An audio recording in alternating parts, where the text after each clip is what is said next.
এটা আমাদের হারিয়ে যাওয়া গ্রাম বাংলা। বাংলাদেশ ৯০ দশকেও এমনটাই ছিল। আমাদের শৈশবে এরকম মেঠো পথ আমরা মাইলের পর মাইল পাড়ি দিয়েছি। হাঁটা পায়েই চলাফেরা করতে হতো আমাদের। ২০০০ সালের শুরুর দিকে এসে সবকিছু পরিবর্তন হতে লাগলো। পিচ ঢালা পথ, সব জায়গায় রাস্তা হয়ে গেল। পায়ে হাঁটা লাগে না। রিক্সা, টেম্পো, যানবাহনের আর অভাব হলো না। গ্রামের যেই প্রকৃতির সৌন্দর্য সেটা আস্তে আস্তে হারাতে শুরু করলো।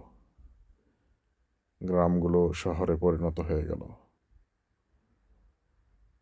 টিনের ঘর কিংবা ছনের ঘর তেমন একটা এখন দেখা যায় না। বৃষ্টি উপভোগ করা হয় না। সাপ্তাহিক হাটবারে এখন আর দূর দূরান্ত থেকে মানুষ বাজার করতে আসে না। প্রতিটা গ্রামেই এখন প্রতিনিয়তই বাজার বসে, সন্ধ্যা হলে, বিকেলবেলা কিংবা সকালে। ৪-৫টা গ্রাম মিলে একটি বড় হাট এখন আর হয় না। ৪-৫টা গ্রামের ভেতর যেই সৌহার্দ্যপূর্ণ সম্পর্ক সেটা এখন আর দেখা যায় না। এখন পাশের বাড়ির যে লোকটা বাস করে তার খবর আমরা ঠিকমতো জানি না। অথচ আমরা নিজের গ্রাম ছেড়ে ২ গ্রাম পরে কে বসবাস করে সেই খবরও জানতে পারতাম এই হাটবারের দিনে।